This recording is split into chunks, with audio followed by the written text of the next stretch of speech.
திருச்சிற்றம்பலம். தென்னாடுடைய சிவனே போற்றி, எந்நாட்டவர்க்கும் இறைவா போற்றி, ஏகம்பத்துரையந்தாய் போற்றி, பாகம் பெண்ணொரு ஆனாய் போற்றி, அண்ணாமலையும் அண்ணா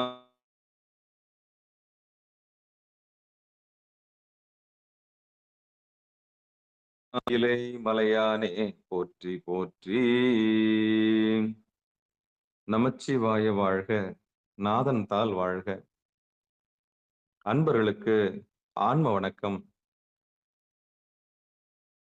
நீங்கள் கேட்டுக்கொண்டிருப்பதும் பார்த்து கொண்டிருப்பதும் சிகாரம் சைவநெறி பாடசாலை என்கிற டெலிகிராம் சேனல் மூலம் ஒவ்வொரு நாளும் அதிகாலை 5:20 மணிக்கு திருநெறிய தமிழோசை என்கிற தலைப்பின் கீழே 12 திருமுறை பாராயணம் செய்து வருகிறோம். அந்த வகையில சிவபெருமானுடைய பெரும் கருணையினாலே திருமூல நாயனார் இயற்றிய திருமந்திரம் என்கிற நூலை பாராயண முறையில் அல்லாமல் சிந்தித்தல் முறையில் ஒரு வருடத்திற்கு ஒரு முறை என்கிற ரீதியில் எழுதப்பட்ட அந்த பாடலை நாம் ஒரு நாளைக்கு அல்லது ஒரு நாளைக்கு 2 பாடலாவது சிந்திக்கலாம் என்கிற அடிப்படையில் நிகழ்ச்சியில் சிந்தித்தல் முறையிலே திருமந்திர நூலை பார்த்து வருகிறோம், சிந்தித்து வருகிறோம். அந்த வகையிலே நம்முடைய நிகழ்ச்சிக்கு வருகை தந்துள்ள அத்துணை அடியார் பெருமக்களையும் வருக வருக என்று வரவேற்று அவர்களுடைய பொற்பாதங்களை மனமொழி மெய்களாலே வணங்கி நிகழ்ச்சிக்குள் இனிதே நுழைவோம்.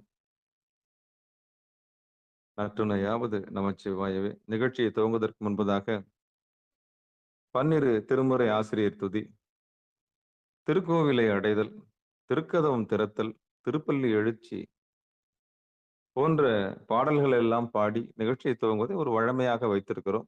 அந்த வகையில இன்றைக்குண்டான 27 ஆசிரியர் துதி. வாங்கம்மா செண்பகல்யம்மா. திருச்சிற்றம்பலம் ஐயா. அனைத்தடியார்களுடைய வணங்குகிறேன் ஐயா.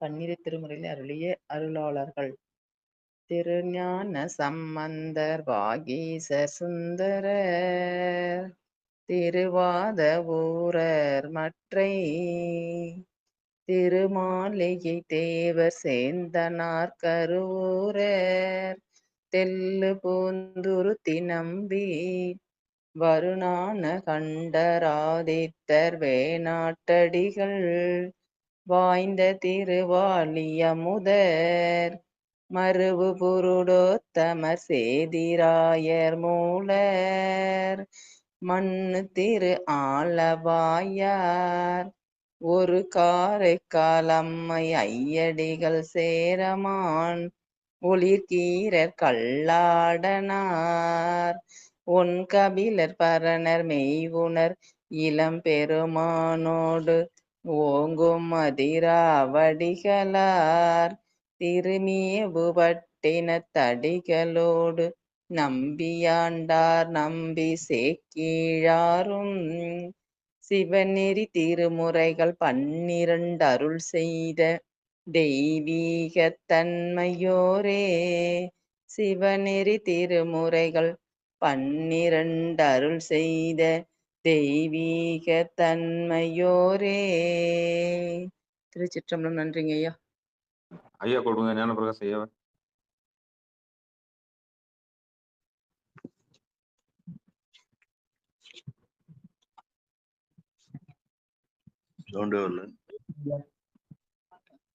திருச்சிற்றம்பலையா. அரட்பெரு தனிக்கடலும் உலகுக்கெல்லாம் அன்பு சரி கடலுமாம் எனவும் ஓங்கும், பொருட்சமய முதற் சைவ நெறிதான் பெற்ற புண்ணிய கண் இரண்டனவும் புவனம் உய்ய, இருக்கடு உண்டவர் அருளும் உலகம் எல்லாம் இயன்றால் தன் திருவருளும் எனவும் கூடி, தெருட்கலை ஞானக் கன்றும் அரசும் சென்று செஞ்சடைவானவர் கோயில் சேர்ந்தார் அன்றே, தெருட்கலை ஞானக் கன்றும் அரசும் சென்று செஞ்சடைவானவர் கோயில் சேர்ந்தார் அன்றே. திருச்சிற்றம்பலம். நன்றிங்க சாமி. அடுத்து வாங்க. திருச்சிற்றம்பலம். அனைத்து அடியார் பெருமக்களுக்கும் இனிய விடியல் வணக்கம். திருச்சிற்றம்பலம்.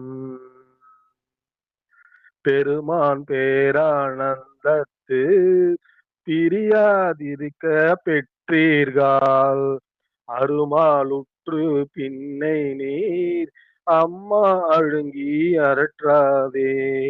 திருமாமணி திருக்கதவம் திறந்த போதே சிவபுரத்து திருமாலரியா திருப்புயங்கன் திருத்தால் சென்று சேர்வோமே. திருமாலரியா திருப்புயங்கன் திருத்தால் சென்று சேர்வோமே. திருத்தால் சென்று சேர்வோமே. திருத்தால் சென்று சேர்வோமே. திருச்சிற்றம்பலம். நன்றிங்க ஐயா. அற்புதம், அற்புதம், அற்புதம். திருப்பள்ளி எழுச்சி. வாங்கம்மா. பூதங்கள் தோறும் நின்றாய நின்கல்லால். பூதங்கள் தோறும் நின்றாய நின் அல்லால். போக்கிலன் வரவிலன் என நினைப்புலவோல். கீதங்கள் பாடுதல் ஆடுதல் அல்லால். கீதங்கள் பாடுதல் ஆடுதல் அல்லால். கேட்டறியோ முனை கண்டறிவாரை. சீதம் கொள்வயல் திரு பெரும் துறை மன்னா. சீதம் கொள்வயல் திரு பெரும் துறை மன்னா. சிந்தனைக்கும் அறியாய் எங்கள் முன் வந்து ஏதங்கள் கருத்தம்மை ஆண்டருள் பூரியும்.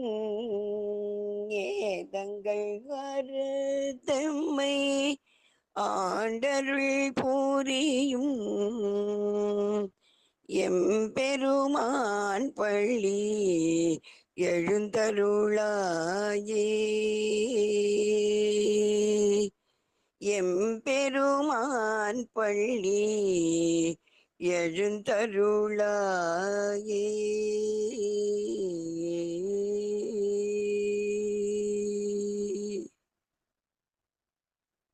ஓம் நம சிவாய. நன்றி ஐயா. அற்புதம், அற்புதம். சிவபெருமான் சிவசிவா. திருச்சிற்றம்பலம். தென்னாடுடைய சிவனே போற்றி. எந்நாட்டவர்க்கும் இறைவா போற்றி. ஏகம்பத்துரைந்தாய் போற்றி. பாகம் பெண்ணொரு ஆனாய் போற்றி. அண்ணாமலையும் அண்ணா போற்றி. கண்ணா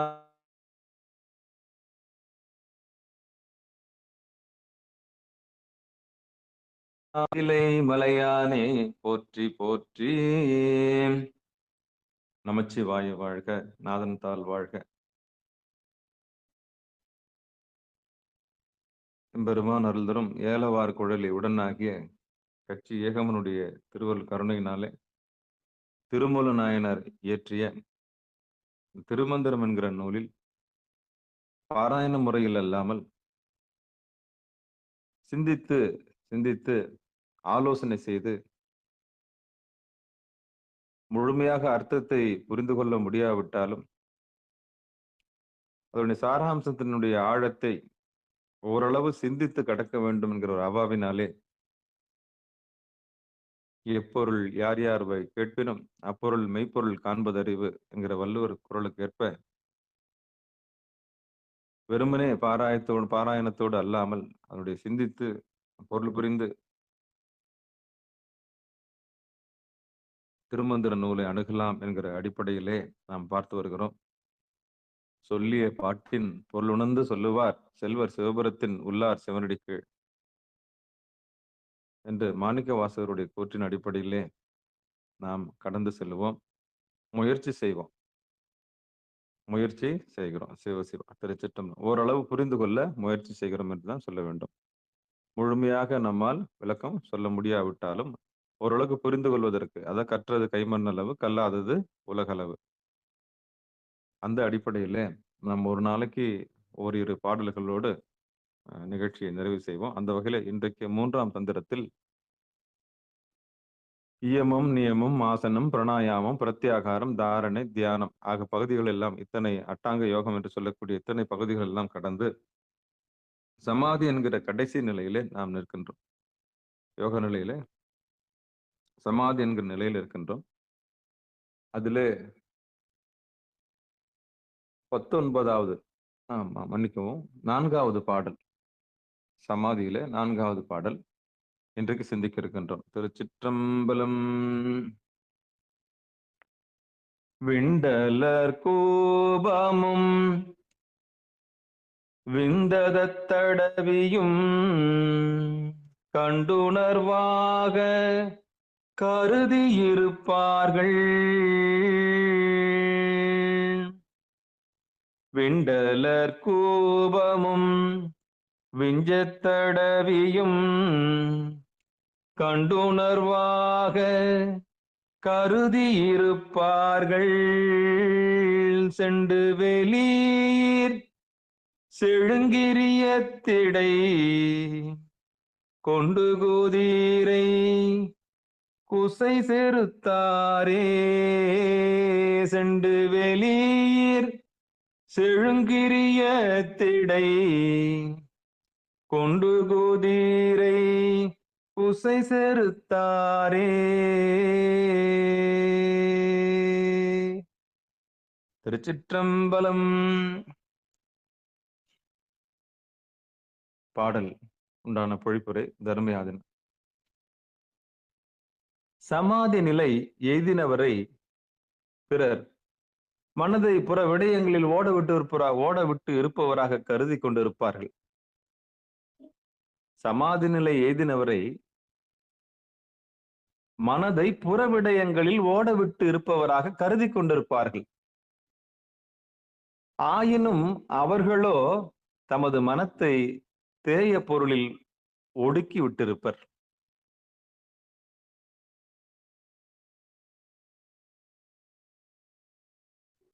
சமாதி நிலை எய்தினவரை பிறர் எப்படி நினைப்பாங்களாம்? மனதை புற விடயங்களில் ஓட விட்டு இருப்பவராக கருதி கொண்டிருப்பார்கள். ஆயினும் அவர்களோ தமது மனத்தை தேய பொருளில் ஒடுக்கி விட்டிருப்பர். ஒரு சாதகர், ஒரு இறை தேடல் உள்ள ஒரு மனிதர், வாழ்க்கையின் முழுமையை அறிந்து கொள்ள துடிக்கும் ஒரு இளைஞன், ஒரு சாதகர், ஒரு இளைஞ்சி, தேடல் உள்ள உயிர். ஏன் நமக்கு மட்டும் இப்படி நடக்கு?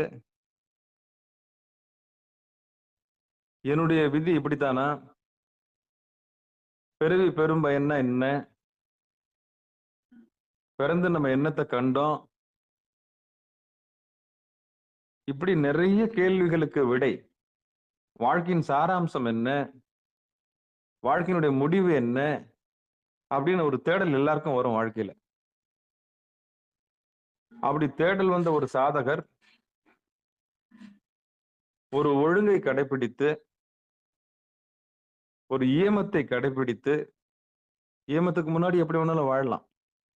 ஏன்னா அறியாமை அது இருள் பக்கம்.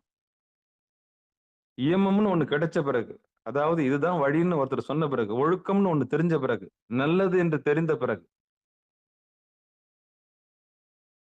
அல்லது நீக்கிய பிறகு, எதெல்லாம் நம்ம உடலுக்கு தகாதோ, எதெல்லாம் நம்ம மனத்திற்கு தகாதோ, எதெல்லாம் நம்ம உயிருக்கு தீங்கு விளைவிக்கணும், அதெல்லாம் எனக்கு வேணான்னு ஒதுக்கின பிறகு நீங்க ஈமத்துக்கு வரீங்க இல்லையா? ஒரு ஒழுக்கத்துக்கு.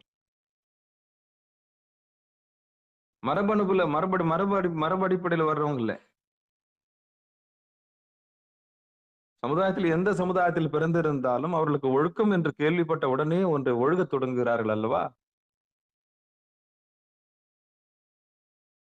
அதுதான் அறிவு, அதான் பகுத்தறிவு.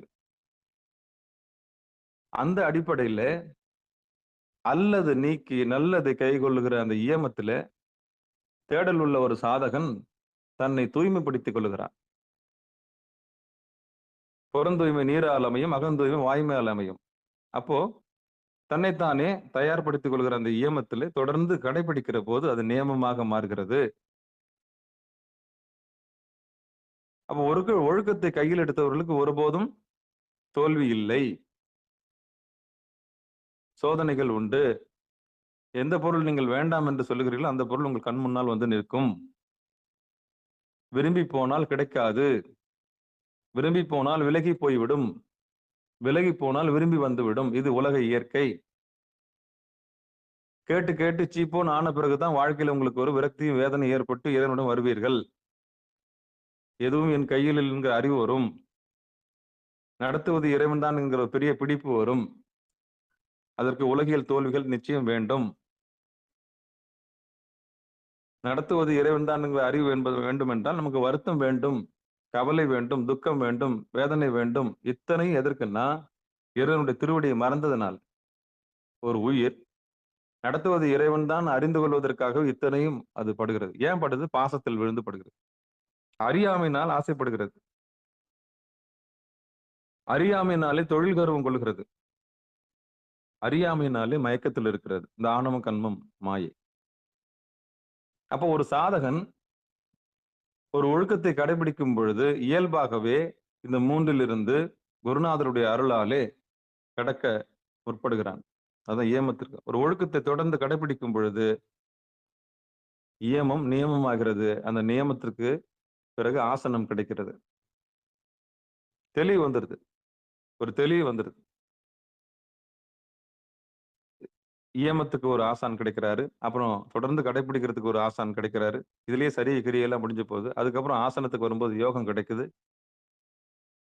ஆசனத்துல கையடங்கி காலடங்கி ஒரு இடமா உட்காரத்துக்கு வராரு. அந்த நிலையை எட்டிய சாதகர் அடுத்த நிலையான தன்னில் வந்து போவது இறைவன் தான் என்ற அறிவு என்ற மூச்சு காற்றை பற்ற அறிவு அவருக்கு கிடைக்கிறது. அதான் பிராணாயாமம், ஆசனம், பிராணாயாமம். வந்து போவது இறைவன் தான் என்ற ஒரு உணர்ச்சி வந்த பிறகு அதை வீணாக செலவு செய்யாமல், ஒரு கணம் கூட தவற விடாமல், யார் ஒருவர் தன் பிராணனை பானம் செய்கிறார்களோ அவர்கள் பிரத்யாகாரத்துக்கு வருகிறார்கள். வீண் பண்ணக்கூடாது, பிராணனை வீண் பண்ணக்கூடாது என்ற ஒரு அறிவு அவங்களுக்கு வந்துடும். ஏன்னா ரட்சிக்கிற ஒரு பொருள், நம்மை ரட்சிக்கக்கூடிய ஒரு பொருள் ஒண்ணுன்னா அது பிராணன் தான். என் பிராணனை வாங்காதன்னு சொல்றாங்கல்ல, என் பிராணனை வாங்காத, என் உயிரை வாங்காதன்னு. பிராணனும் உயிரும் ஒண்ணுதான். என் பிராணனை வாங்காதன்னு சொல்றாங்கல்ல, அந்த பிராணனும் உயிரும் ஒண்ணுதான். அப்போ வந்து போறது இறைவன் தான்ற அறிவு வந்த பிறகு அப்ப மதிப்பு கொடுக்க ஆரம்பிக்கணும். அப்ப எப்ப உங்களுக்கு நீங்க மதிப்பு கொடுக்குறீங்களோ அப்ப மத்த உயிருக்கும் நீங்க மதிப்பு கொடுப்பீங்க. அப்பதான் எவ்வுயிரும் தம்முயிர் போல்ன்ற அறிவு வரும். உயிர் அறிவு வரீங்க. ஆணவத்தில் இருக்கும்போது அறியாமல் இருந்தீங்க. அப்ப உங்களுக்கு உயிர் அறிவு வரல. தொழில்ல உங்களுக்கு கர்வம் இருந்தது. நீங்க செய்யற தொழில்ல உங்களுக்கு கர்வம் இருந்தது. அதனால உங்களுக்கு அறியாமல் இருந்தீங்க. அப்ப உங்களுக்கு உயிர் அறிவு உங்களுக்கு வரல. மயக்கத்தில் இருக்கும்போது உங்களுக்கு உயிர் அறிவு வரல. ஏன்னா காரணம் என்னன்னா, ஒண்ணு எதிர்காலத்துல இருப்பீங்க, இல்ல கடந்த காலத்துல இருப்பீங்க. அப்ப உயிர் இல்ல. எப்ப உயிர் அறிவு வந்ததோ, அதான் மூச்சை நீங்க பிடிச்சிட்டீங்க, பிராணாயாமத்தை தொட்டுட்டீங்கல்ல, அப்பதான் உயிர் அறிவுக்கு வந்துட்டீங்க.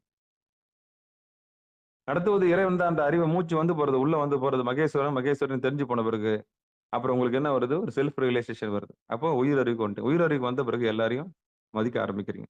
அதான் எவ்வுயிரும் தம் உயிர் போல். இதான் உயிர் மெய்ஞானம். இதான் பசு அறிவுன்னு சொல்லுவாங்க. காற்றை பிடிக்கும் கணக்கை தெரிந்து கொண்டில். காற்றை பிடிக்கும் கணக்கு தெரிஞ்சுக்கிறீங்கன்னா கூற்றுவனை உதைக்கலாம், யமனையும் உதைக்கலாம். காரணம் என்னன்னா, வந்து போறது இறைவனை நீங்க மதிக்க ஆரம்பிக்கிறீங்க. உதாசீனப்படுத்த யமன் வந்துடுவான். நமக்குள்ள வந்து போற இறைவனை மூச்சு காற்றை நம்ம உதாசீனப்படுத்திட்டோம்னா என்ன ஆயிடும்? யமனே வந்துடுவான். ஏன்னா மறந்துட்டோம்ல, நன்றி கெட்டவங்களா மாறிட்டோம். யார் நன்றி கெட்டவங்க? பிரபஞ்சம் வந்து போகுது இல்லையா நமக்குள்ள, கருவுற்ற நாள் முதலா கட்டையில போகும் தண்ணியும் வந்து போகுது இல்லையா, அதுக்கு பேர் கர்மான்னு பேர். விதி முடிஞ்சிச்சுங்கன்னு சொல்லுவாங்க. விதி முடிஞ்சிச்சுன்னு சொல்லுவாங்க. அந்த மாதிரி ஒரு சாதகன் இயமத்திலிருந்து நியமம் வருகிறான், நியமத்திலிருந்து ஆசனம் வருகிறான், ஆசனத்திலிருந்து பிராணாயாமத்துக்கு வர, பிராணாயாமத்துல உயிர்காற்றை பற்றி அறிவு வருகிறது, பசுஞானம் பெறுகிறான், பசுஞானம் பெற்றவன் பிரத்யாகாரத்திலே அந்த பயிற்சி செய்கிறான். பிரத்யாகாரத்தில் அவனுக்கு உணவே காற்றாகவும் மூச்சை வீண் பண்ணாம இருக்கும் பொழுது, ஒழுக்கத்தில் இருக்கும்போது ஒரு உண்மை அவனுக்கு தெரியுது. அதான் திருவடி. இது வரைக்கும் பிராணனை பிடிச்சவன் பிராணனுக்கு அப்புறம் ஒளிய பிடிக்கிறான். வெளிச்சம். அது எங்கன்னா புருவ மத்தியில இருக்கு. அதான் சாமி அந்த பிரத்யாகாரத்துல கொடுத்து அப்புறம் தாரணை. தாரணைன்னா அதை ஒழுங்கா ஆடாம அசையாம பாக்குறான். அப்படி பார்க்கும்போது எந்த பொருளை மையமா வச்சு பார்க்கணும் போது தியானம் தேவைப்படுது. அதான் சாமியோட பராக்கிரமத்தை 64 பராக்கிரமங்கள் இருக்கு. வீரட்டம் செயல் இருக்கு, 8 அட்டத்தானங்கள் இருக்கு. அப்படி இறைவனுடைய மகிமைகள் எல்லாம் நினைச்சு பூர்வ மத்தியில, அப்பா அங்க நீங்க யானையுடைய தோல் உரிச்சிங்களே, இங்க நீங்க பிச்சாடனரா வந்தீங்களே அப்படின்னு சொல்லிட்டு அவருடைய திசையை நினைச்சு 8 திக்கையை நினைச்சு பூர்வ மத்தியில அப்படியே என்ன பண்ணணும், தியானம் பண்ணணும். அப்படி தியானம் பண்ணும்போது சாமி குளிர்ந்துடுறாரு. பரவாயில்ல, வீட்டு வாசலுக்கு வந்து குழந்தை வந்துருச்சு. வீட்டு வாசலுக்கு குழந்தை வந்துருச்சு. இது முதல் படிதான். அப்போ தியானத்துல என்ன நடக்குது? சிவோகம் நடக்குது. சிவோகம்னா என்ன? தான் அவனாய், அவன் தானாய். அந்த 3 பொருள் இல்லாம போயிருது. முப்புறம் எரிக்கிறீங்க. முப்புறத்தை என்ன பண்றீங்க? எரிக்கிறீங்க. சாமி என்ன பண்றாரு? அந்த எரிக்கிறதுக்கு துணை செய்யறாரு. எதை எரிக்கிறீங்க? யான் எனதுன்றது எரிக்கிறீங்க.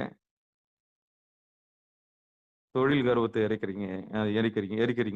அதுக்கப்புறம் மயக்கத்தை எரிச்சிடுறீங்க.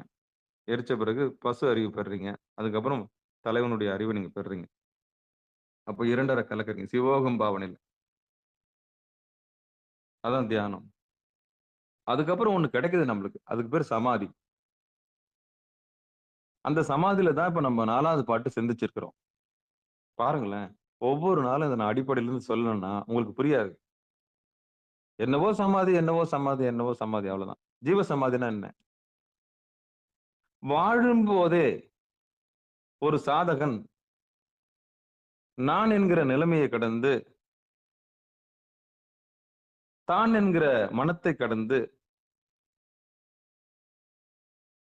உயிர் மயக்கத்தை கடந்து, உயிருக்கு ஏற்பட்டுள்ள மயக்கத்தையும் கடந்து, நடத்துவது இறைவன் தான், வந்து போவது மூச்சு காற்று என்று உணர்ந்து, அந்த மூச்சை கொண்டு போய் எவன் ஒருவன் சதாசிவமாக இருக்கக்கூடிய புருவ மத்தியிலே நிறுத்துகிறானோ,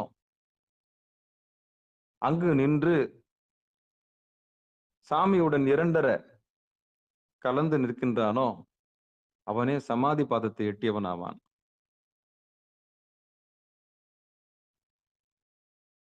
அந்த சமநிலையை தொடுகிறான். ஆதியோடு சமமாவதால் அவன் சமாதி. வா உனக்கு சமாதி கட்டிடுறான் வான்றாங்கல்ல, அது கிடையாது. செத்து போறது இல்லை. ஏன் இதை வலியுறுத்தி சொல்றோம்னா, வாழும் போதே பெறுவதுதான் சமாதி. ஒரு கணத்துல கூடிடுச்சுன்னா போதும்.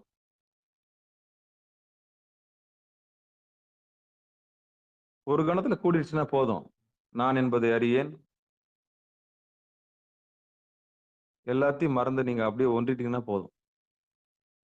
அந்த நிலைக்கு தான் சாமி கூப்பிடுறாரு. அதான் சமாதி. அது முன்னம் செய்த தவத்தினால கூடும். உடனே கூடிடாது.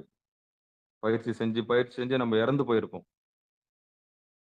பயிற்சி செஞ்சு நம்ம இறந்து போயிருப்போம். அப்ப விட்ட குறை தொட்ட குறை என்ன பண்ணும்? பழைய நினைவுகள்லாம் கொண்டாந்து என்ன பண்ணும்? ஆமா, புறப்பொருளை தேடி ஓட மாட்டீங்க. ஏன்னா ஏற்கனவே நீங்க பட்டுட்டீங்க, வேதனை பட்டுட்டீங்க. ஆசைப்பட்டு வேதனை பட்டுட்டீங்க. இல்லைன்னா இந்த செய்தி உங்களுக்கு கிடைக்காது. இதெல்லாம் எச்சரிக்கை மணி. அப்போ ஒரு சாதகன் இத்தனை நிலையை கடந்து, இதை பார்த்தோன்னு பயந்துராதீங்க. இந்த சொல்லெல்லாம் பார்த்து பயந்துராதீங்க. ரொம்ப தூரம் என்ன பண்ணாதீங்க. இதெல்லாம் நம்மளுக்கு வாய்க்காது, இதெல்லாம் கிடைக்குமா நம்மள அப்படி நினைக்காதீங்க. சாமி உங்களுக்கு கூட இருக்கிறார். ஒன்றாய் உடனாய் வேறாய் இருக்கார்.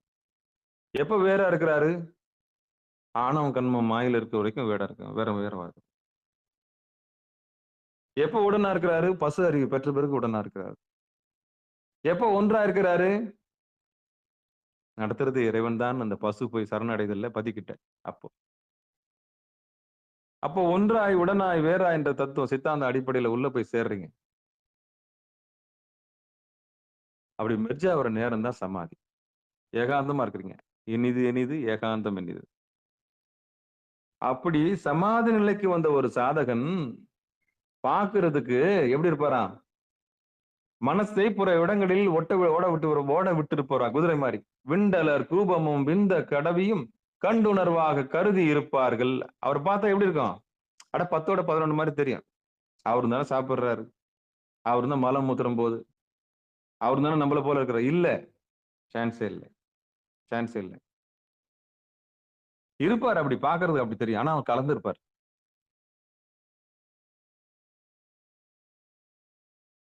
கலந்துருப்பாரு. அவரை பார்த்து என்ன நினைப்பாங்க எல்லாரும்? சமாதின்னா நம்ம என்ன நினைச்சுக்கிறோம்? இதெல்லாம் வச்சு பெரிய பெரிய இடங்கள்லாம் போனா சமாதி வச்சு என்ன பண்ணுவாங்க? உயிர் போன பிறகு தலையில தேங்காய் உடைச்சு அப்புறம் இதெல்லாம் பண்ணி சில விஷயம் வச்சு அவரு ஆச்சாரிய போன்ற வைப்பாங்க. அப்படிதான் நம்ம பார்த்திருப்போம். அது இல்ல. அது ஐக்கியம். ஜீவ ஐக்கியம் அது. இது சமமாதல். ஆதியோடு வாழும் போதே பெறுவது. பக்குவத்தின் அடிப்படையில் ஒரு சாதகன் ஒரு நிலையை கடந்து அந்த அடிப்படையில பெறுவதுதான் சமாதி. அப்படிதான் சமாதி நிலை ஏதினவரை மனத்தை பிற விடங்களில் விட்ட மாதிரி தான் தெரிவாரு. ஆயினும் அவர்களுள்ள தமது மனத்தை ஒரே பொருள்ல வச்சிருப்பாங்க. நமக்கும் அவங்களுக்கு என்ன வித்தியாசம்? சமாதி பாதத்துல இருக்கிறவங்களுக்கும் அவங்க வெளி விஷயத்துல இருந்தாலும் உள்ள ஒன்னாதான் இருப்பாங்க. அவங்க வெளி விஷயத்துல இருந்தாலும் உள்ளே ஒரே நிலைப்பாட்டுல இருப்பாங்க. ஆமா, வேற எந்த நிலைக்கு போக மாட்டாங்க. கண்டுணர்வாக கருதி இருப்பார்கள். செண்டு வெளியீர் செழுங்கிரிய திடை கொண்டு குதிரை குசை செருத்தானே. குதிரைன்றது வாசி. குதிரைன்றது வாசி. மூச்சுன்ற குதிரை மேல ஏறி போறது. நமக்கு மூச்சு வெளியில போகும், அவங்களுக்கு மூச்சு உள்ள ஒடுங்கி இருக்கும். இதுதான் வித்தியாசம்.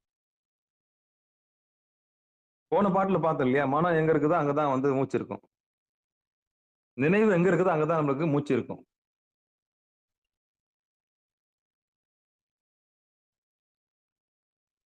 நினைவு எங்க இருக்கிறதோ அங்கதான் நமக்கு மூச்சு இருக்கும்.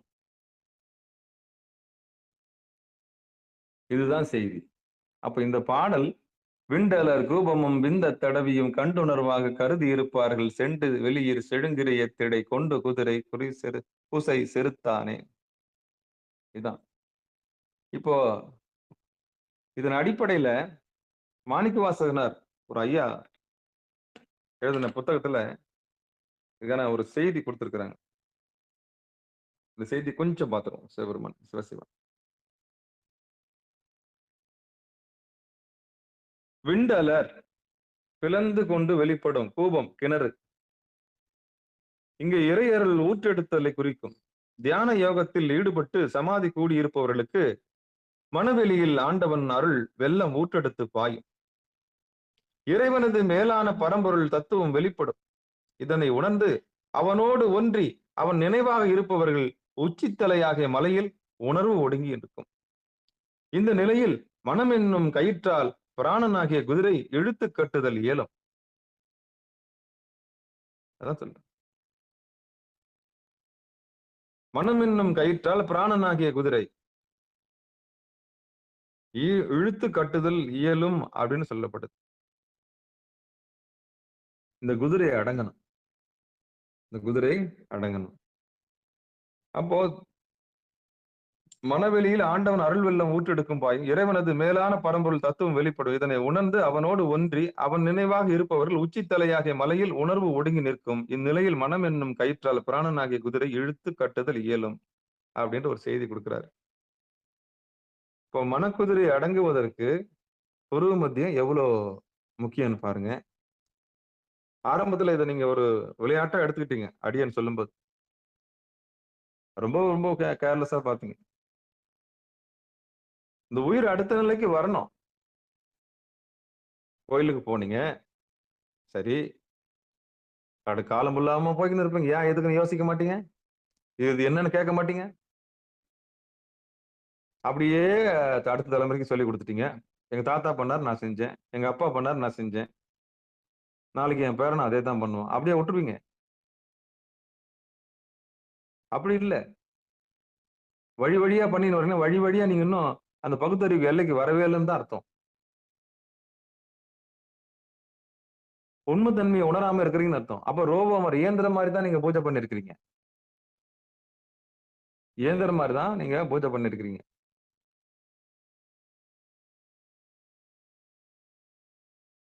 இதுதான் செய்தி. அப்போ அடுத்த நிலைக்கு போகாமலே இந்த உயிர் என்ன பண்ணிருக்கு? இறந்து போயிருச்சு. அதை ஓடி ஓடி ஓடி ஓடி உட்கலந்த சோதியை நாடி நாடி நாடி நாடி நாட்களும் கடந்து போய் வாடி வாடி வாடி வாடி வாடுகின்ற மாந்தர்கள் கோடி கோடி கோடி கோடி எண்ணிறந்தோர் கோடியே. திருவள் கருணையினால நீங்க எல்லாம் பாக்கியசாலிகள். ஆமா, அடிப்படையில அன்பும் ஒழுக்கம் இல்லாதவர்கள் ஏமத்துக்கு வர முடியாது. அடிப்படையில அன்பும் ஒழுக்கம் இல்லாதவர்கள் ஒரு விஷயத்தை, ஒரு ஒழுக்கத்தை தொடர்ந்து கடைபிடிக்க முடியாது. அதுக்குள்ள பல இடர்பாடுகள் வரும். உங்களுக்கு கெடுக்கிறதுக்குன்னே ஒரு கூட்டம் இருக்கும். ஆக மொத்தம் நீங்க கற்போட இருக்கக்கூடாது. உங்களுக்கு கற்பு அழிக்கணும் முதல்ல. உங்க கற்பை அழிச்சிட்டோம்னா குற்ற உணர்வு வந்துடும். குற்ற உணர்வு வந்துச்சுன்னா உங்களை தப்பு செய்ய வைக்கலாம். அப்போ குற்றம்லாம் எல்லாத்தையும் குற்றத்துல பங்கெடுக்க வைக்கிறது. ஓ, நீ அந்த கேஸ், நீ 6வது ஃபெயில், நானும் 6வது ஃபெயில், வா. எவ்வளவு பெரிய தந்திரம் இது. ஆக மொத்தம் ஒருத்தனும் ஒழுக்கமா இருக்கக்கூடாது. ஒழுக்க கேடு. ஒழுங்கினமும் ஒழுக்கமும் ஒரு நாணயத்தினுடைய 2 பக்கங்கள். ஒழுக்கத்துக்கும் ஒழுங்கினத்துக்கும் ஒரு பெரிய வித்தியாசம் கிடையாது. ஒரு கணத்துல ஒழுங்கினம் வந்துடும்.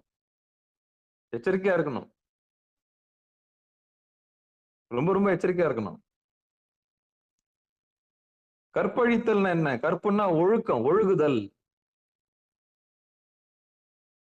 கற்புன்னா கர்ப்பப்பை இல்ல. கற்பழிப்புன்னா கர்ப்பப்பையை கலங்கடிக்கிறது இல்ல. அது பலாத்காரம். ஒருவனுடைய ஒழுக்கத்தை சிதைத்தல். ஒரு நல்ல பழக்கம் உள்ளவனை போய் சிதைக்கிறது. ஒரு நல்ல பழக்கம் உள்ள லேடியை போய் கெடுக்கிறது. அவளை ஒழுக விடாம செய்யறது. அவ புத்தியை கன்வெர்ட் பண்றது. அவளை வாழ விடாம செய்யறது. சமூகத்துல ஒரு அங்கீகாரமா கொடுக்க முடியாம அவளை அப்படியே மட்டம் தட்டுறது. இதெல்லாம் கற்பழிப்பு. இதுக்கு பேர் தான் கற்பழிப்பு. ஒருத்தன் ஒரு மரபு அடிப்படையில உயர்ந்த சாதியில் பிறந்தவன் மட்டும்தான் உயர்ந்த சாதியில ஒழுக்கங்களை கடைபிடிக்கணுமா? இல்ல. ஒழுக்கத்தை யார் வேண்டுமானாலும், தர்மத்தை யார் வேண்டுமானாலும் கையில் எடுக்கலாம். சத்தியத்தை யார் வேண்டுமானாலும் கையில் எடுக்கலாம். முன்னம் செய்த தவத்தினால கூடும். முன்னம் செய்த தவத்தினால கூடும். சமுதாயத்துல மாறி பிறக்கலாம். ஆனா ஒழுக்கம் கைவிடாது. தர்மம் என்ன பண்ணும்? செஞ்ச தர்மம் கைவிடாது. ஆணவத்தின் அடிப்படையில சாதி பிரியுது. அதுக்கு தோற்றம் எல்லாம் உடம்பு மட்டும்தான், விஷன் மட்டும்தான். இன்விசிபிளா இருக்கிற மனசுக்கு என்ன கிடையாது? அது கிடையாது.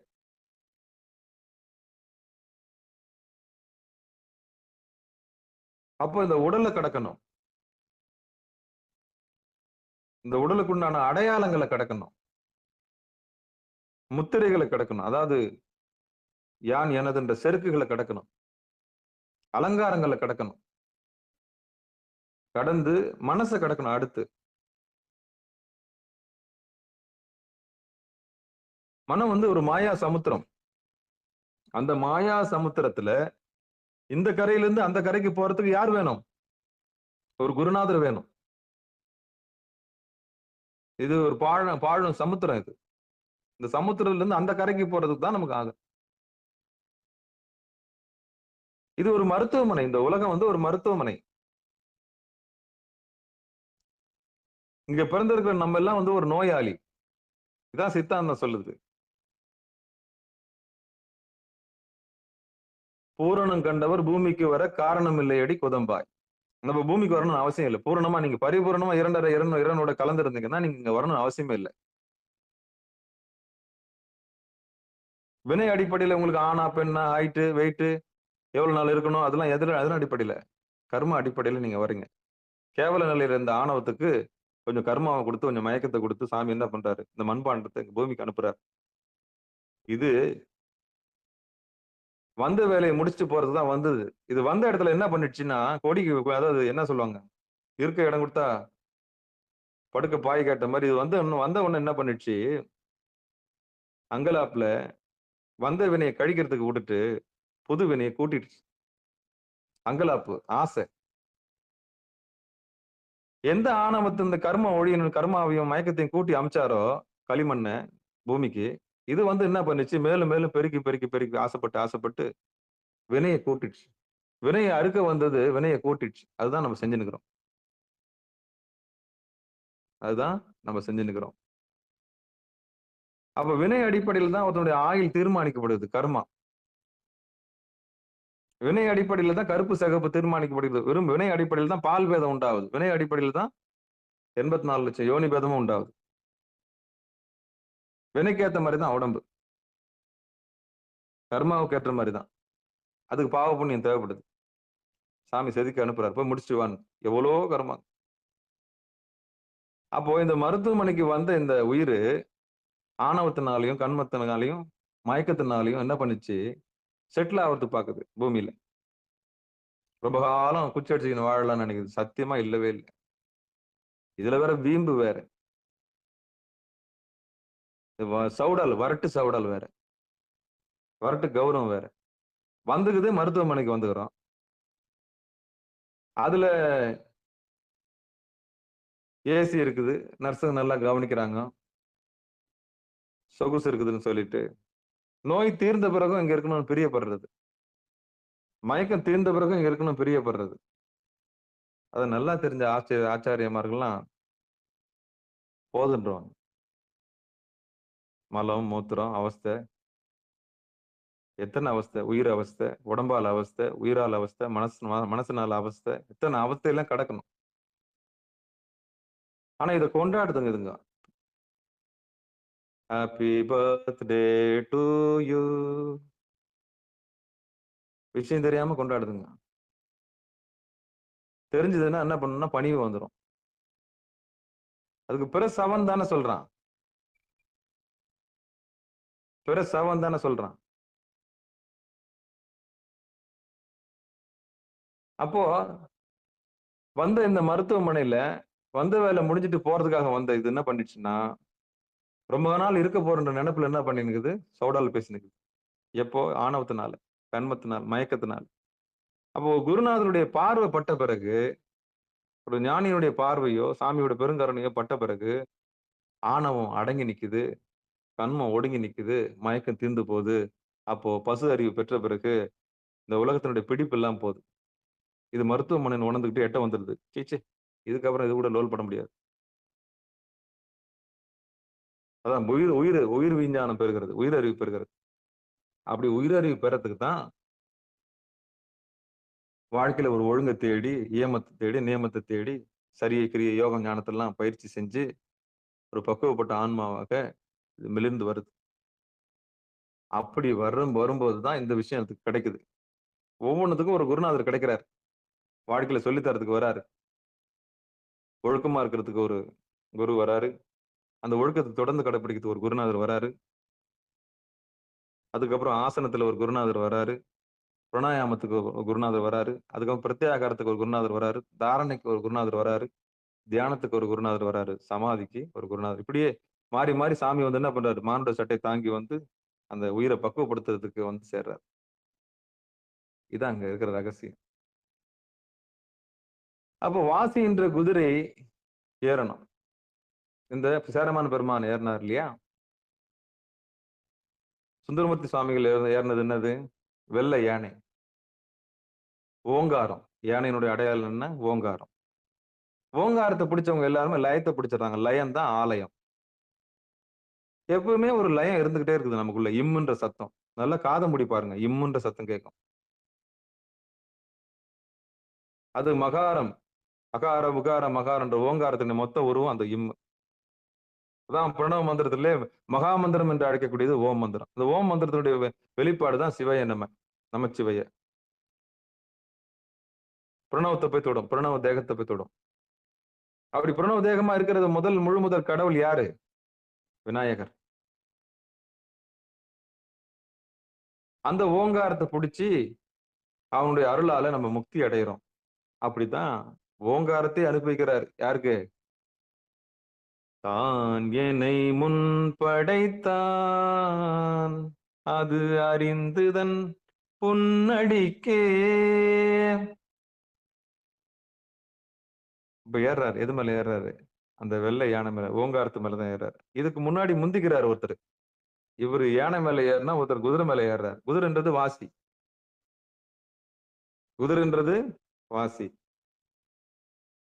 மூச்சு காற்று. அப்போ முறையா பிராணாயாமத்தை கத்துக்கின சேரமான் பெருமான் கடல் ஓசை புருவ மத்தியில பெறுறார். அப்படி பெற்று அந்த குதிரையில தன்னுடைய நண்பர் தோழர் போறதுக்கு முன்னாடி அவர் முந்திக்கிறார் வாசியில. இவங்க 2 பேருக்கும் முன்னாடி ஒருத்தர் இருக்கிறார். அவர் கபாலத்தை கிராஸ் பண்ணி மேல போறார். அவருக்கு முன்கூட்டிய விஷயம் தெரிஞ்சு போகுது. எவ்வளவு ஒரு மெய்ஞானம் பாருங்களேன். சுந்தரமூர்த்தி சுவாமிகள் போறாருன்ற அறிவு 3 நாளைக்கு முன்னாடி தெரிஞ்சு போகுது. சேரமான் பெருமான் அவருக்கு முன்னாடி இப்ப வாசியில போய் ஏறி நிக்க போறாருன்னு தெரியுது. இந்த 2 அறிவும் பெற்றவர் முன்னாலே என்ன பண்ணிட்டாரு? சமாதி பார்த்து வந்துட்டாரு. சமாதியில இருந்து மேல என்ன பண்ணிட்டாரு? ஜீவ ஐக்கியம் அடைஞ்சார். எங்க இருந்து? கபாலத்துல ஏத்தி உள்நாக்கு வழியா இந்த மூச்சை நல்லா எடுத்து கபாலத்தை திறந்து அதன் வழியா என்ன பண்றாரு? கைலாயத்துக்கு போயிட்டாரு. இது 3 சம்பவமும் அற்புதமான சம்பவங்கள். அற்புதமான சம்பவங்கள். ஒரு மோட்சத்துக்கும் முக்திக்கும் தயாராயிட்டா அவர் தனியா போக மாட்டார். எல்லாரையும் பக்குவப்படுத்தி வச்சுட்டு தான் போவார். அதுல சேரமான் பெருமான் போகும்போது அப்படி சம்பந்தப்பட்டவங்க எல்லாருமே என்ன பண்ணாங்களாம்? கூட வந்தாங்களாம். திருஞான சம்பந்தர் போகும்போது சம்பந்தப்பட்டவங்க எல்லாரும் கூட வந்தாங்களாம். ஒரு முக்தி நிலையை ஒரு பெரிய ஞானி அடைகிறாருன்னா கூட இருக்கிற சக உயிர்களுக்கு எல்லாம் என்ன பண்ணுவாரு? அத கொடுப்பார். இதை நம்ம மரணம்னு சொல்லக்கூடாது. பேரின்ப வீடு. வெட்டாத சக்கரம், சுடாத நெருப்பு. அதான் நந்தனாருக்கு நடந்தது. அவருக்கு சுடவே இல்லை அந்த தீ. மாணிக்கவாசருக்கு இல்ல. கலந்துட்டாங்க 2 பேரும். நந்தனாரும் கலந்துட்டாரு, மாணிக்கவாசரும் கலந்துட்டாரு, திருஞான சம்பந்தரும் கலந்தாரு. Merge with God. ஆமா, இது ஒரு அற்புதமான நிலைமை. இந்த நிலைமையை தான் நம்ம என்ன பண்றோம்? தேடிட்டு இருக்கோம். சிவபெருமானே சிவசிவா திருச்சிற்றம்பலம் தில்லையம்பலம் என்று சொல்லி நம்ம அடுத்த பாட்டுக்கு போயிடலாம். திருச்சிற்றம்பலம். மண்டலம் 5 வரைகளும் ஈராறு கொண்டிட நிற்கும் குடிகளும் மாறென்மர் கண்டிட நிற்கும் கருத்து நடுவாக உண்டு நிலாவிடும் ஓடும் பதத்தையே.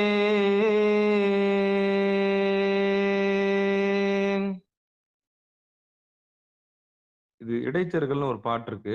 மூல நாடி முகட்டல் உச்சியில் 4 வாசல் நடுவில் இருப்பீர்கள், மேலை வாசல் வெளியூர கண்டபின் காலன் வார்த்தை கனவிலும் இல்லையே அப்படின்னு ஒரு பாட்டு இருக்குதுங்க.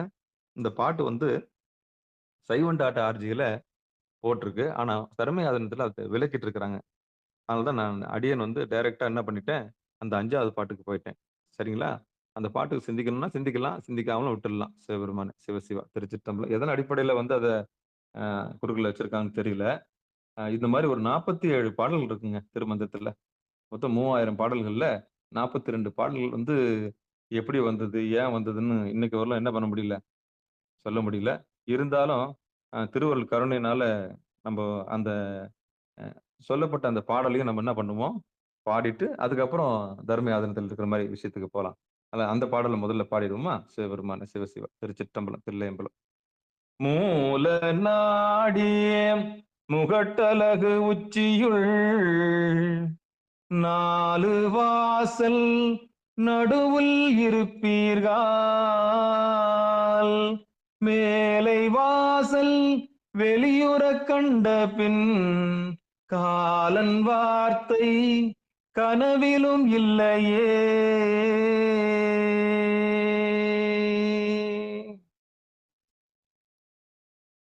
மூலாதாரத்தில் உள்ள நடுநாடி முகட்டழகு முகத்தின் உச்சி, அதாவது புருவ மத்தியில் 4 வாசல் கண்ணு காது மூக்கு வாய் என்னும் 4 வாசல்கள் மூலாதாரத்தில் ஓடும் பிராணனை புருவ மத்தியில் நிறுத்தி சித்தாகாசத்தில் சிவபரம்பொருளை தியானித்திருப்பவர்கள் புருவமத்திற்கு மேலுள்ள சகஸ்திர தலத்தை தரிசிப்பார்களே. ஆனால் அவர்கள் தங்கள் வாழ்வில் யமன் என்ற பேச்சுக்கே இடமில்லாமல் போகும்.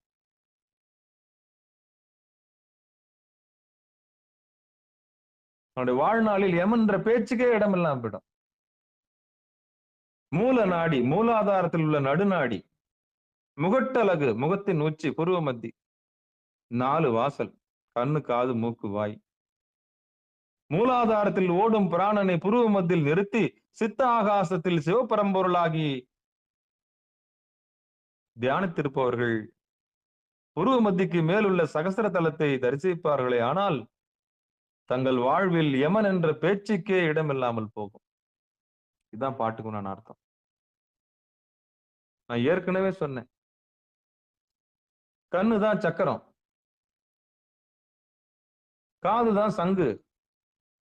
சங்கு சக்கரம் போல மனசு சுத்துற வேலை சுத்துதா இல்லையா? ஒரு கணம் சும்மா இருக்குதா கண்ணு? கல்லடி பட்டாலும் படலாம், கண்ணடி படக்கூடாதுன்னு. அப்ப 4 வாசல்ன்றது என்னது? கண்ணும் காதும் வச்ச மாதிரி வந்துருங்கன்றாங்கல்ல. உங்க கண்ணையும் காதையும் புருவ மத்தியில வச்சிருங்க. கண்ணும் காதும் வச்ச மாதிரி வந்துருங்க. இது புரிஞ்சுச்சா? உங்க காதுன்னா ஓங்காரம், ஓங்காரத்தை கூட்டி உங்க கண்ணு ஒளியை கொண்டு போய் புருவ மத்தியில வச்சீங்கன்னா சகசிராரம் திறந்தவனுக்கு யார் வரமாட்டாங்களாம் கிட்ட? காலன் வார்த்தை கனாவிலும் இல்லையே. காலன் வார்த்தை கனாவிலும் இல்லை. அப்ப எவன் கை கட்டி நிப்பான். அப்பா இவன் திருவடியை பிடிச்சிட்டான், இவன் என்ன பண்ணக்கூடாது? நம்ம அவன் கிட்ட போக கூடாது. இப்ப புரியுதா? அடியேன் ஏன் ஒரு பித்து பிடிச்ச மாதிரி இந்த இடத்துக்கு வாங்கன்னு சொல்றது? ஒரு பித்து பிடிச்ச மாதிரி 4 வாசல் நடுவில் இருப்பீர்கள். 4 வாசல் நடுவில். 4 வாசல் என்னது? 2 கண்ணு, 2 காது, வாயி. ஆமா, இதான் வாசல். இந்த 4 வாசலுக்கு நடுவுல என்ன பண்ணுங்க? வந்து புருவ மத்தியில இருங்க. அதுதான் சொல்றாரு. கண்ணுன்னா சக்கரம், சங்குன்னா காது. அப்ப கண்ணு சக்கரத்தை என்ன பண்ணும்? ஒண்ணு மெர்ஜ் பண்ணணும். மெர்ஜ் பண்ணும்போது நமக்கு என்ன ஆகுது? ஒளி விடுது.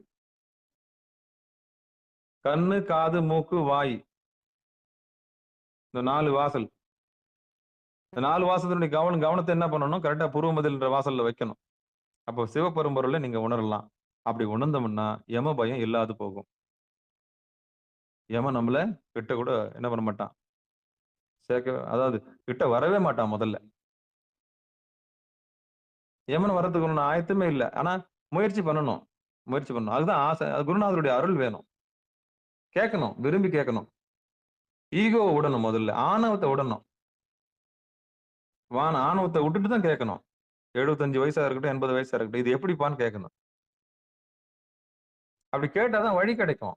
அழுற புள்ளுதான் என்ன பண்ணும்? கிடைக்கும். ஐயோ இதுகிட்ட போயா, நேத்து பிறந்தது இதுகிட்ட போய் நம்ம என்ன கேட்கறது அப்படின்னா முடிஞ்சு போச்சுக்காது. ஊர் வந்து சேர முடியாது. இது நாவுக்கரசர் திருஞான சமுதிரத்தை பார்த்தா நடந்திருக்குமா? சந்திப்பு நடந்திருக்குமா? ஆணவத்தின் உச்சத்துல இருந்தா 2 பேரும் மீட் பண்ணிருக்க முடியுமா? முடியாது. பணிவும் பக்தியும் தான் ஒருத்தர் என்ன பண்ணுச்சு? சேர்த்துச்சு. ஆக மொத்தம் இரண்டு திருவடி நம்மளுக்கு முக்கியம். வாய் விட்டு கேட்கறது தப்பு இல்லை. என்ன குறைஞ்சிட போற? என்ன குறைஞ்சிட போற?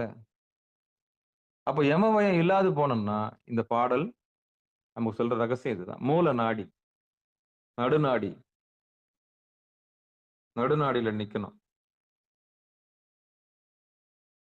எவ்வளவு பெரிய விஷயம் இல்ல சிவபெருமான சிவசிவா பெரும் கருணையினால அந்த மூல நாடி முகத்து அளவில் உச்சியில் 4 வாசல் நடுவில் இருப்பீர்கள். மேலே வாசல் வெளியுற கண்டபின் காலன் வார்த்தை கனாவிலும் இல்லையே.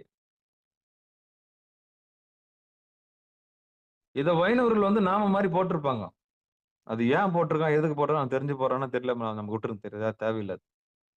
ஆனா அடியார்கள், சிவனடியார்கள் வந்து திருமல நாயனார் சொல்லியிருக்க அந்த உண்மையை கடைபிடிக்கணும்.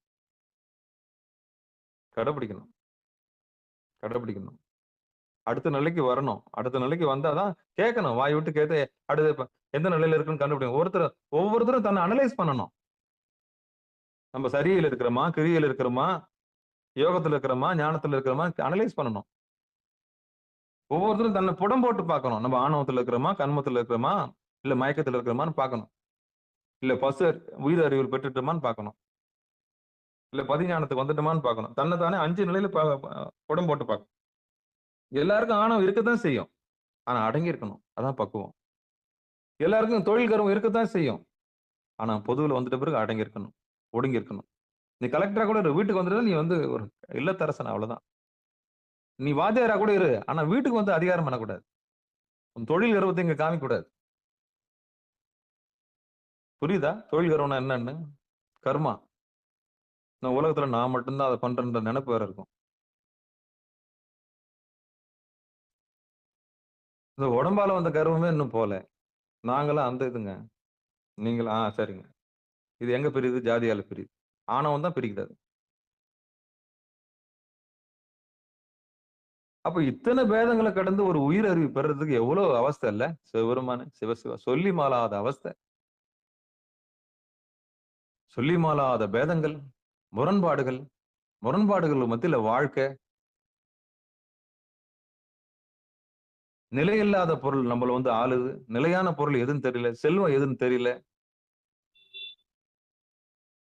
செல்வ நெடுமாடம் சென்று சேர்நோங்கி செல்வ மதித்தோய் செல்வம் உயர்கின்ற செல்வர் வாழ்தில்லை சிற்றம்பலமேய செல்வன் கடல் ஏத்தும் செல்வம் செல்வமே. அந்த செல்வன் கடல்னா எதுன்னே தெரியல. அப்ப நிலையில்லாததை ஓடி போய் ஓடி போய் ஓடி போய் ஓடி போய் தேடி வாழ்நாள் வீணா போனதுதான் மிச்சமாச்சு. அந்த நிலையானது எதுன்னு சொல்றதுதான் சிகாரத்துக்கு வாங்க, 4:10க்கு வாங்க, 6 மணிக்கு வாங்க, 6 மணிக்கு வந்துருங்க, 6 மணிக்கு வந்துருங்க சாமின்னு கெஞ்சுறது எதுக்கு? நீச்சல் அடிக்கிறது எப்படின்னு சொல்றதுக்காக நம்ம நிகழ்ச்சி வைக்கல. அந்த சமுத்திரத்துல இறக்கி நீச்சல் அடிக்க சொல்லி கைய கால உதறு, கைய கால உதற உதச்சின்னா நிப்ப வா அப்படின்னு சொல்லி தரத்துக்கு தான் கூப்பிடுறோம். இல்ல இல்ல நான் இறங்க மாட்டேன். அப்ப வாங்கி வச்சுக்க சர்டிபிகேட் நிறைய வாங்கி வச்சுக்க, வீடு ஃபுல்லா அடிக்க வச்சுக்க. அத நான் அங்க வாங்கி அந்த ஆதீனத்துல கொடுத்தாங்க, அது இருக்கு பாருங்க, இது இந்த ஆதீனத்துல கொடுத்தாங்க, அது அவரு கொடுத்தாரு சொல்லி உட்காந்துரு ஊர் வந்து சேர மாட்டேன். நல்லா இருக்கும் பாக்குறதுக்கு, வீடு ஃபுல்லா அலங்காரம் இருக்கும், சர்டிபிகேட் வாங்கினது, ஷீல்டு வாங்கினது, படிச்ச கர்வம் தான் இருக்கும். 96 தத்துவம் கர்வம். சித்தாந்தம் படிச்சவனுக்கு ஃபுல்லா இருக்கு. என்ன வரும் முதல்ல? சித்தாந்த கர்வம் தான் வரும். டக்கு டக்கு டான் டான் இருப்பான். இங்க இதுங்க இங்க இதுங்க இங்க இதுங்கன்னுவான். தண்ணியில இறங்கி இருப்பானு கேட்டா இறங்கி இருக்க மாட்டான். அதுதான் வாயா. வா சாமி, போதும் சாமி, படிப்பு கர்வம் வேணாம் சாமி, அதை கொஞ்சம் விட்டுரு சாமி, படிச்சுட்டே அதையும் விட்டுரு, 96 தத்துவத்தையும் கரைக்கிற வழி இருக்கு சாமி, வா உட்கார், கையடங்கி காலடங்கி உட்கார், வா எல்லாரையும் சமமா பாரு, வா உயிரறிக்கு வா சாமி. கற்றதில் இருந்து விடுதலை, அதுக்கப்புறம் பெற்றதில் இருந்து விடுதலை, அதுக்கப்புறம் ஏகாந்தம் என்ற ஒரு பெரிய ஞான நிலை. கல்வி செருக்கு, செல்வ செருக்கு, இது ரெண்டும் வந்து முக்திக்கும் மோட்சத்துக்கும் தடை. அப்ப சித்தாந்தம் படிச்சவங்களுக்கு என்ன வரக்கூடாதுன்னா, இந்த வரட்டு கௌரவம் வரக்கூடாது. பணிவும் பக்தியும் கனிவும் வந்திருக்கணும். அப்படி அதை கொடுக்காத சித்தாந்தம் ஆபத்து. அதை சொல்லி தராத சித்தாந்தம் ஆபத்தானது. உன் ஜாதியை விட்டுருக்கணும். சித்தாந்தத்துக்கு போயிட்டாலும் நீ என்ன பண்ணிருக்கணும்? கேஷுவல்னஸ்க்கு வரணும். முடியுமா? அவ்வளவு சீக்கிரம் முடியுமா? பேருக்கு பின்னாடி போறதெல்லாம் முடியுமா? அவ்வளவு சீக்கிரம் விடுவியா? உடைஞ்சு போயிடு எல்லாமே. சாமி உடைக்கிறாரு. சாதி கூலம் பிறப்பு என்னும் சுழிபட்டு தடுமாறும் அதமிலி நாயேனை அப்படின்னு பாட்டு ஒன்று. அப்ப மாணிக்கவாசகர் எடுத்து சொல்லிட்டு போயிருக்காருல்ல. அப்போ எத்தனை தடைகள், அத்தனை தடைகளும் மீறி, பேதங்களையும் மீறி, முரண்பாடுகளை மீறி, ஆணவத்தை மீறி, கண்மத்தை மீறி, மயக்கத்தை மீறி என்ன பண்ண போறோம்? நம்ம திருவடிக்கு பசு அறிவு பெற போறோம். அதுக்குத்தான் வாங்க வாங்க வந்துருன்னு சொல்லிட்டு கூப்பாடா போடுறோம். இன்னைக்கு 2 பாடல். ஒண்ணு, அந்த தலைப்பு தர்மயாதனத்துல இல்லாத ஒரு பாடல், விண்டலர்ன்ற பாட்டை பார்த்தோம். விண்டலர்ன்ற பாட்டுல நம்ம என்ன கத்துக்கிட்டோம்னா, சமாதி பாதத்தை எட்டியவர்கள், இறைவனோட சமாதியில இருக்கிறவங்க, உலக விஷயங்களில் ஈடுபடுற மாதிரி தெரியும். ஆனா அவங்க திருவடி எங்க வச்சிருப்பாங்க? சாமி கிட்டயே வச்சிருப்பாங்க. ஒரு மதில் தான் இருக்கு கவனம். அவங்க பேசுறாங்களா பழகுறாங்கன்னு சொல்லிட்டு அவங்களை நம்ம கேவலமா நினைக்க கூடாது. நம்மள போலதான் மூத்திரம் போகுது, நம்மள போலதான் மலம் போகுதுன்னு அவங்க நினைச்சிட கூடாது. அவங்க திருவடி அடைஞ்சவங்க, இந்த பேர் பெற்றவர்கள், அனுபூதி அடைந்தவர்கள், அவர்ல எப்ப வேணாலும் போய் தன்னை வீட்டு சாத்தின்னு உள்ள உட்காந்துக்குவாங்க. ஆமா, எப்ப வேணாலும் போய் அவங்க லாக் பண்ணிட்டு உட்காந்துருவாங்க. டக்குன்னு பூர்வ முதல்ல உட்காந்து எத்தனை மணி நேரம் வேணாலும் கடந்த உள்ள உட்காருவாங்க. அது முடியுமா? முடியாது. அதான் சமாதி பாதம் பெற்றவர்கள். அந்த வாசி என்ற குதிரை ஏறக்கூடியவர்கள் அவர்கள். பாழுங்கணத்தை தாண்டினவங்க. பாழுங்கிணறு என்னது? கீழே தள்ளக்கூடிய கிணறு. அதாவது கீழே விழுந்தவன தூக்கலான்னு போனா நம்மள பிடிச்சி உள்ள எடுத்துருவான் இந்த ஆணவம் பிடிச்சவன். நம்மளுக்கு அந்த ஜாதி கர்வத்தை ஊட்டி விட்டுருவான். கொஞ்சம் கேப் கிடைச்சுன்னா கர்மா ஊட்டி விட்டுருவான். தொழில் கர்வத்தை ஊட்டி விட்டுருவான். கொஞ்சம் கேப் கிடைச்சா மயக்கத்துல நம்மள தள்ளி விட்டுருவான். அவ்வளவுதான். பழைய குருடி கதவு திரடி. அப்ப சேருமிடம் சேர்ந்து சேரணும். விடுதலை பெற்றவர்களோடு சேரணும். முக்தி அடைஞ்சவர்களோடு சேரணும். ஜீவன் முக்தர்களோடு சேரணும். அப்பதான் ஆன்மா சார்ந்தது என்ற அர்த்தம் புரியும். கற்றோர் தான் காமருவர். மத்தவங்க எல்லாம் வேஸ்ட் வேஸ்ட். அப்ப யாரு கூட பழகுறது ரொம்ப முக்கியம். யாரு கூட தொடர்பு வச்சுக்கிறது ரொம்ப முக்கியம். அப்ப சேருமிடம் சேர்ந்து அறியணும் அப்படின்னு சொல்லி இதுகாரம் பொறுமையாக கேட்ட அத்தனை உள்ளங்களுக்கும் மனமார்ந்த நன்றிகளை தெரிவித்துக் கொண்டு சிந்திக்க வாய்ப்பு கொடுத்த திருமூல நாயனாருக்கும் இந்த நிகழ்ச்சி நடத்துவதற்கு துணை புரிந்த எல்லாம் வல்ல ஏலவார் குழலி உடனாக கட்சி ஏகமனுடைய பெரும் திருவடி கருணைக்கும் மனமார்ந்த நன்றிகளை தெரிவித்துக் கொண்டு அடியேன் செந்நெறியில் தொடர்ந்து ஆற்றுகின்ற என்னுடைய ஆசான் சிவானந்த பரமஹம்சருக்கும் நாகமங்கள் எல்லாம் புரிய வைத்த எந்தயம் ஈசனாம் எனக்கு குருநாதர் வந்த சிவானந்த பரமஹம்சருக்கும் நன்றிகளை சொல்லி இந்த அறிவெல்லாம் எனக்கு பிச்சையிட்ட நான் அடியேன் பேசுகிற ஒவ்வொரு வார்த்தையும் எனக்கு ஆகமங்களை புரிய வைத்து எனக்கு சொல்லிக் கொடுத்த அணுவணுவாக சொல்லிக் கொடுத்து என்னுடைய வேதனைகளை எல்லாம் போக்கி என் தேடல்களுக்கெல்லாம் ஒரு முற்றுப்புள்ளி வைத்த சிவானந்த பரமஹம்சருடைய திருவடிகளுக்கு காணிக்கையாக்கி அடியேன் இந்த அளவுக்கு பேசுகிறேன் என்று சொன்னால் அவர் கொடுத்த தைரியம், அவர் போட்ட பிச்சை, 12 வருடம் தவ பலன், முதிர்ச்சி, அனுபூதி, சத்தினி பாதம், மலபரி பாகம், வாழ்க்கையில் இதெல்லாம் தொடர்ந்து கடைபிடித்து சிவானந்த பரமஹம்சருடைய பெரும் கருணையினால் இதில் நடந்து ஆன்மாக்களுக்கு அறியாமை போக்கும் அளவுக்கு ஒரு வாய்ப்பு கொடுத்த குருநாதருக்கும் எந்தையாம் ஈசனுக்கும் என் அப்பன் எல்லாருக்கும் தான் ஈசன் என்று சொல்லக்கூடிய சிவபெருமானுடைய பெரும் கருணைக்கும் எண்ணி நிகழ்ச்சியில் பங்கெடுத்த அத்தனை உள்ளங்களுக்கும் மனமார்ந்த நன்றிகளை தெரிவித்துக் கொண்டு நிகழ்ச்சி இதை நிறைவு செய்வோம். வாழ்த்துக்கள். மண்ணில் நல்ல வண்ணம் வாழலாம் வைகளும் என்னை நல்ல கதிக்கு யாதும் ஓர் குறைவில்லை. கண்ணின் நல்ல தூரம் கழுமல வலநகர் பெண்ணின் நல்லாளோடும் பெருந்தகை இருந்தது. தனம் தரும் கல்வி தரும் ஒரு நாளும் தலவரியா மனம் தரும் தெய்வ வடிவம் தரும் நெஞ்சில் வஞ்சமில்லா இனம் தரும் நல்லென எல்லாம் தரும் அன்பர் என்பவருக்கே கணம் தரும் பூங்குழலால் அபிராமி கடைக்கண்களே ஆறிரு தடந்தோல் வாழ்க அறுமுகம் வாழ்க வெற்பை கூறுசை தனிவேல் வாழ்க உக்குடம் வாழ்க செவ்வேல் ஏறிய மஞ்சை வாழ்க ஆனிதன் அணங்கு வாழ்க மாறிலா வள்ளி வாழ்க வாழ்க சீர் அடியார் எல்லாம் வான்மிகில் வழாது பெய்க மலிவலம் சுரக்க மன்னன் கோன்முறை அரசு செய்க குறைவிலாது உயிர்கள் வாழ்க நான்மறை அரங்கல் வங்க நற்றவம் வேள்வி மல்க மேன்மைகுள் சைவ நீதி விளங்குக உலகமெல்லாம். மேன்மைகுள் சைவ நீதி விளங்குக உலகமெல்லாம். மேன்மைகுள் சைவ நீதி விளங்குக உலகமெல்லாம். திருச்சிற்றம்பலம், தில்லையம்பலம். அன்பர்களுக்கு ஆன்ம வணக்கம். நீங்கள் கேட்டுக்கொண்டிருந்ததும் பார்த்து கொண்டிருந்ததும் சிகாரம் சைவநெறி பாடசாலை என்கிற டெலிகிராம் சேனல் மூலம் ஒவ்வொரு நாளும் அதிகாலை 5:20 மணிக்கு திருநெறிய தமிழோசை என்கிற தலைப்பின் கீழே 12 திருமுறை பாராயணம் செய்து வருகிறோம். அந்த வகையில சிவபெருமானுடைய பெரும் கருணையினாலே திருமூல நாயனார் இயற்றிய திருமந்திரம் என்கிற நூலை பாராயண அடிப்படையில் அல்லாமல் சிந்தித்தல், ஒவ்வொரு பாடலையும் அதுக்குண்டான பொருளோடு ஓரளவு சிந்தித்து அதை கடக்க முயற்சி செய்கிறோம். அந்த வகையில நம்முடைய நிகழ்ச்சிக்கு வருகை தந்துள்ள அத்துணை அடியார் பெருமக்களை பொன்னார் திருவடிகளையும் மனம் வழி மேகலாலை வணங்கி மனமார்ந்த நன்றிகளையும் சொல்லி நிகழ்ச்சியை நிறைவு செய்வோம். மீண்டும் இன்று மாலை 6 மணிக்கு திருவடி பணிதல், வலது கண்ணு சூரியன் இடது கண்ணு சந்திரன், இறைவனுடைய திருவடி புருவ மத்தியம், அந்த திருவடியை பணிதல் வாழும்போது திருவடி பேர் பெறுவதற்கு ஒரு வாய்ப்பாக அதிகாலையில் 4:10 மணிக்கும் 5:10 மணி வரை ஒரு தவ நிகழ்வும், இந்த உயிர்கள் உய்வதற்காக கடைத்தேறுவதற்காக மாலை 6 மணிக்கு மாலை 6 மணி முதல் 7 மணி வரையிலும் திருவடி பணிதல் என்கிற பெரும் புண்ணிய நிகழ்ச்சி, தவ பயிற்சி இருக்கிறது. அந்த பயிற்சியில் அடியார் பெருமக்கள் நீச்சல் அடிப்பது எப்படி என்ற புத்தகத்தை ஒரு மேலே வைத்துவிட்டு அந்த மாயா சமத்தில் நீச்சல் அடிக்கிறதுக்கான வழியை சிதம்பரத்திலிருந்து ஒலிக்கக்கூடிய அந்த மணி யோசையில் கலந்து புருவ மத்தியில் லைத்திருக்கும்படி பணிவன்போடு கூறி இந்த ஆணவம் கண்மம் மாயை என்ற மயக்கத்தை கடந்து தன்னறிவாகிய பசு அறிவு பெற்று தனக்கு தலைவனாக இருக்கக்கூடிய பதி அறிவும் பெற்று உய்யும்படி கேட்டுக்கொண்டு நிகழ்ச்சி இனிதை நிறைவு செய்வோம். நற்றுணையாவது நமச்சிவாயவே. இன்று இரவு 8 மணிக்கு திருவாசகத்தில் அருளும் பொருளும் என்கிற தலைப்பின் கீழ் நிகழ்ச்சி இருக்கிறது. பிறகு 9:50க்கு எப்பொழுதும் போல சிதம்பர ரகசியத்தில் உள்முக பயணம் இருக்கவே செய்கிறது. அந்த நிகழ்ச்சியில் அடியார் பெருமக்கள் கலந்து கொள்ளும்படி பணிவன்போடு கூறி விடைபெறுகிறோம். நற்றுணையாவது நமச்சிவாயவே! நமச்சிவாயவே!